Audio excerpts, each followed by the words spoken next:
Bien-aimés de partout, je suis très heureux de pouvoir une fois de plus vous accueillir et vous dire bienvenue à Gospel Total Ministry. C'est un programme spécial dont le but consiste à vous informer, vous former et vous aider à mieux naviguer dans ce monde invivable. Nous sommes traqués, affaissés, frappés par toutes sortes d'épreuves et de difficultés, mais au nom de Jésus, la victoire est de notre côté. Amen. Donc je viens vous dire que nous attendions impatiemment l'arrivée de ce jour en vue de vous parler du roi des rois et du seigneur des seigneurs. Et je suis dirigé vers Jérémie au 17e chapitre et les versets 7 et 8 pour vous parler. Béni soit l'homme qui se confie dans l'Éternel et dont l'Éternel est l'espérance. Il est comme un arbre planté près des eaux et qui étend ses racines vers le courant. Il n'aperçoit point la chaleur quand elle vient et son feuillage reste vert. Quand dans l'année de la sécheresse, il n'a point de crainte et il ne cesse de porter du fruit. Alléluia. Amen. Permettez une courte aventure de la langue anglaise et je vous reviens dans une poignée de minutes. Patientez. Beloved, after a series of church conferences, a pastor took a long trip via a long flight to go back home. After taking off, a calm voice announced, there will be a lot of turbulence throughout the trip. So please fasten your seatbelt because the airplane was about to go through turbulences. As a matter of fact, snacks and beverages will be held until the turbulences are gone. Could you imagine? Everybody was scared. Everybody was wondering what on earth is going to happen to us. We're going to die. Everybody was praying, crying, everybody was anxious. But the pastor noticed next to him was a little girl. That little girl was calm, joyful. She was reading her book. She was drawing. She was closing her eyes, opening her eyes. But she was oblivious to everything that was going around her. So, turbulences. Finally, the plane landed, and it was time for debarkment. Everybody was stepping out. Then, curiously, the pastor said, little girl, what happens to you? She said, what? Everybody was scared. Weren't you scared too because the plane was shaking? He said, no. My father is the pilot. My dad was driving, was conducting this plane. How could I be scared? My dad said he was going to take me home, so I was not scared. This is the same thing that I would like to challenge you to, because our Heavenly Father, God says He went to prepare a place for us to Christ, and He's coming back to take us home. So no matter what's going on, regardless of the challenges, we must stay focused because our God is returning to take us home. So my word for today, for you and for me, to stay focused on the Lord, to trust in the Lord, because regardless of what's going on around you, the Lord has control of everything, and therefore you should always rely on Him. May we make this our motto. May we always believe in the Lord's power, because He is almighty. He can do all things. Nothing fancy. Come as you are and let God make the changes.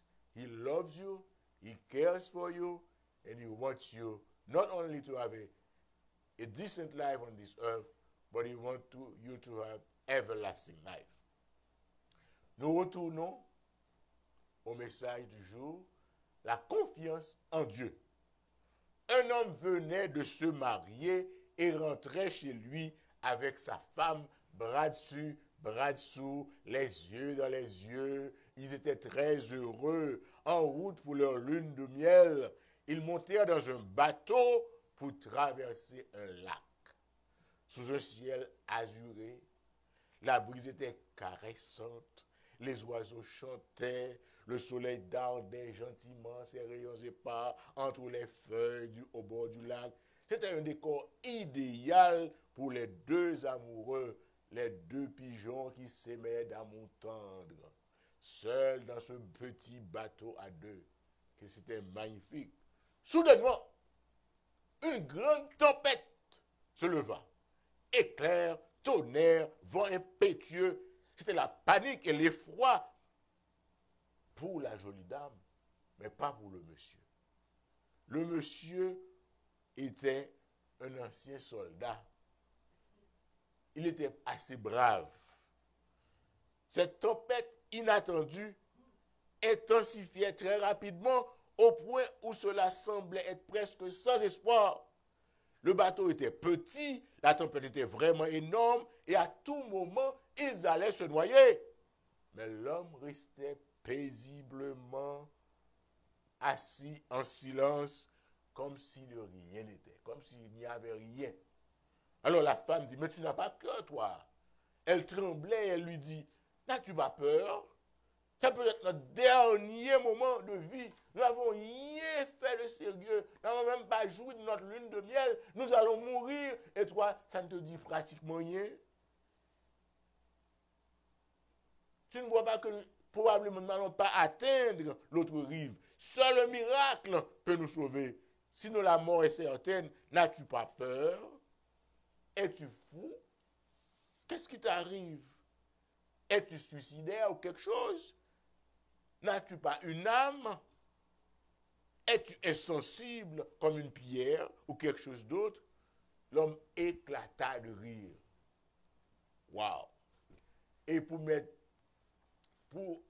empirer la situation, il prit une épée qui était dans le bateau et sortit l'épée de son fourreau. La femme était encore plus perplexe. Est-il en délire, décidément? Est-il en délire? Quel cauchemar? Qu'est-ce qui lui arrive? À quoi pense-t-il? Puis il approcha l'épée nue près du cou de la dame.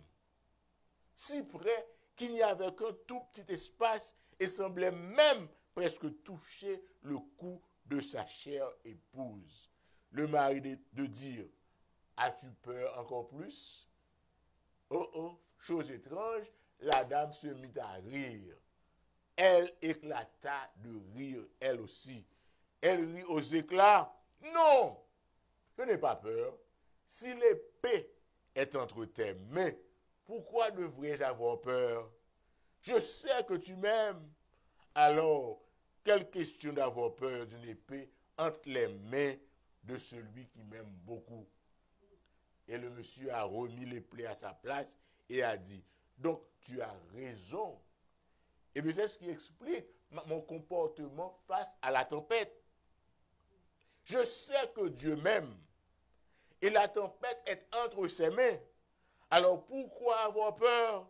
Dieu m'aime et il contrôle la tempête. Il ne me fera jamais de mal. Donc, avec Dieu au contrôle, l'issue me sera toujours bonne, toujours avantageuse.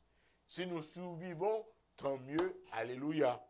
Et si nous ne survivons pas, tant mieux, car tout est entre ses mains, il ne peut rien faire de mal. Dieu ne fait rien de mal, quoi qu'il arrive, tout est bien, alléluia, amen. Amen. Développer la confiance, c'est ce qui est important, la confiance en Dieu. Je n'ai pas confiance dans l'homme, vous savez. Le cœur de l'homme est désespérément malin. Mais la confiance, quand ça s'intègre en nous, s'imprègne en nous, nous pouvons remporter la victoire quand la confiance est imprégnée. Et avec la confiance, Ça peut transformer toute notre vie. Et rien d'autre ne fera l'affaire.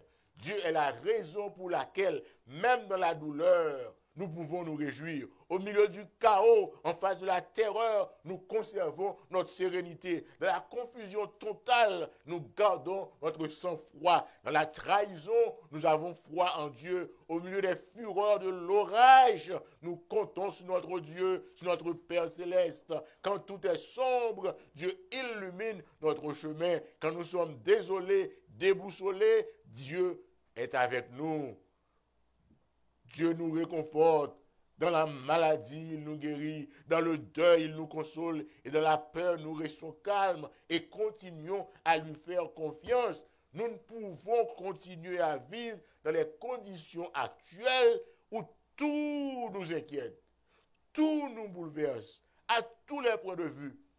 Seul un ancre sûr, seul un refuge, seul un appui, seul un secours qui ne manque jamais de la détresse va faire la différence. Alors nous faisons confiance en Dieu. Nous savons que nous avons quelqu'un sur qui nous pouvons compter et ce quelqu'un, c'est Dieu. Alléluia, amen.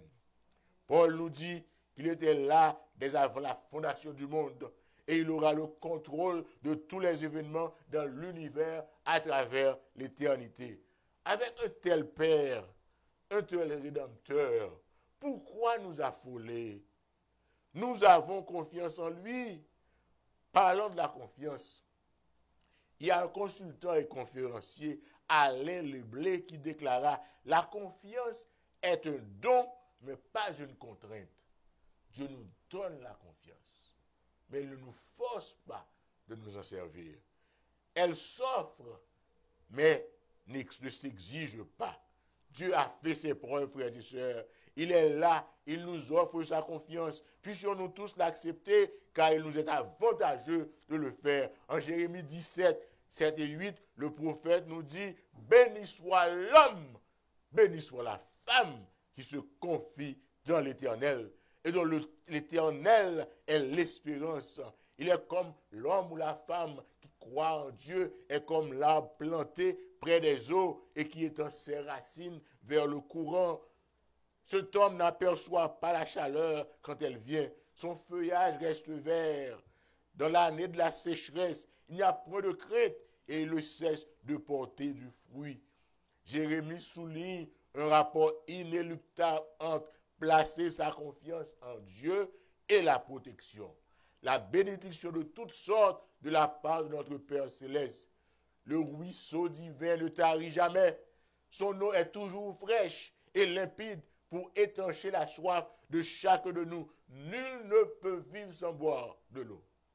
Et l'eau que Dieu nous offre contient tous les ingrédients, tous les minéraux, toutes les vitamines, tous les nutriments pour nous maintenir en bonne santé à tous les points de vue. Que le nom de l'Éternel soit béni.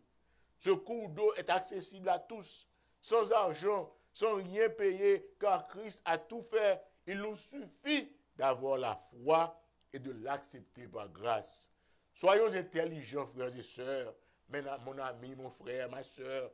Ne courons pas après les puits pollués de ce monde qui nous seront funestes. Le peuple d'Israël avait commis une erreur fatale, Jérémie 2, 12 et 13. Cieux, soyez étonnés de cela, frémissez d'épouvante et d'horreur, dit l'Éternel, car mon peuple a commis un double péché. Mon peuple m'a abandonné, moi qui suis une source d'eau vive, pour se creuser des citernes crevassées qui ne retiennent pas l'eau. Demandons à Jéhovah de nous préserver de tels égarements. Acceptons l'offre qu'il nous fait. Ainsi comme le psalmiste nous le dit au psaume 1er, nous serons comme des arbres verdoyants, plantés près des eaux qui ne cessent de porter du fruit pour la gloire de Dieu en toute saison, quelles que soient les circonstances. Je dis tout cela pour vous porter, pour vous motiver à avoir toujours confiance en Dieu, car Dieu ne faillit jamais. Cependant, nous sommes humains. Quand tout bascule dans nos vies, quand rien ne marche, quand c'est une suite successive de défaites, de malheurs, d'accidents qui nous tyrannisent, quand nous nous heurtons contre une montagne de soucis, parfois, ces épreuves nous déroutent. Nous oublions qui a toujours été avec nous. Nous perdons notre équilibre spirituel. Certaines épreuves peuvent nous dévaster tellement qu'elles nous portent même à douter. Je suis venu en cet instant pour vous encourager. Moi aussi, j'ai eu et j'ai encore ma part d'épreuves. Je me souviens, après notre mariage, ivre de rêves et de projets, ma femme et moi étions prêts à rouler sur le boulevard du succès à grande vitesse. Pourtant, les choses n'avaient pas marché comme espéré. Fait fin marié, tout bel projet fait, un jour, moi, carrément, maman, moi, remarqué, moi, elle a une masse dans le sein. Je dis ça y est, maman. Il dit, ah, moi, là, depuis quelques temps, je ne sais pas, par contre, ça allait, moi, là, depuis longtemps. Immédiatement, on a fait le nécessaire. Les nous allés, quand le docteur, mais dans l'hôpital, il dit cancer. Cancer du sein. Oh, mes amis, c'était vraiment un cauchemar pour moi. Figurez-vous, on petit malheureuse, monoparentale, qui levait 9 petits monde dans la misère, dans mon point, dans l'épreuve. Maintenant, on fait des efforts, elle est venue, il est rentré dans le pays, on va le ranger corps pour dire soit faire quelques petites belles avec lui. Parce que tout le monde, surtout garçon, nous aimons faire belle à maman nous. Parce que maman nous, quand la salle y a, pas guette encore maman. C'est peut-être ça, long monde perd maman, ça fait mal. Parce qu'on connaît ces gros coups. Même garder moi, même maman, j'ai cancer du sein. Ah, mes amis, pas de bouche. J'étais vraiment déconstombré. N'est qu'à prêcher l'évangile, qu'à dit, fais bon Dieu confiance. Ça va te marcher, voilà ça. Heureusement, ma femme était toujours à mes côtés. Il y a des leaders spirituels qui t'ont bon courage. Nous prions. Dans le cas docteur, toute bagaille. Et puis, l'Éternel est vivant. Ma maman sortit bien. Et ça fait 40 ans de cela. Maman en vie toujours nous dit béni soit l'Éternel. Mais l'exemple n'est pas toujours positif. Tout, il y a un exemple négatif. Par exemple, Anessa, il y a un seul qui vient après, juste après moi, et puis il y a un problème. Il y a des problèmes, parle avec la paix du poids, il dit, ok, oui, ok, finalement, il y a de sérieuses douleurs, elle a un docteur, elle a l'hôpital, cancer, métastase, tout en donné, et en peu de semaines, elle est morte. C'est pour montrer que dans la bataille là, on a gagné, on a perdu. Mais c'est pour disposer, pour dire l'Éternel, quel que soit sacrifié, marveille. Et sauve-les, c'est l'imvlé, parce que bon Dieu connaît passé nous. Jean-Mi capteur de non.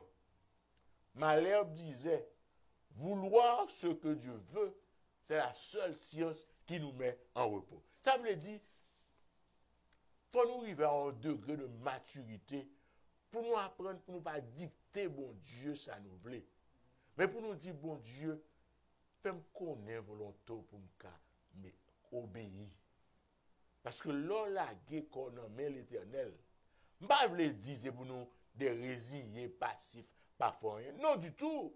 Il faut une discipline, il faut un dévouement, il faut des plans, il faut des projets. Cependant, il faut capable de dire, comme ce roi nous dit dans le vers Jésus, prends-moi, ô Dieu, comme ta propriété exclusive. Je dépose tous mes plans à tes pieds. Emploie-moi aujourd'hui à ton service. Demeure en moi et que tout ce que je ferai soit fait en toi.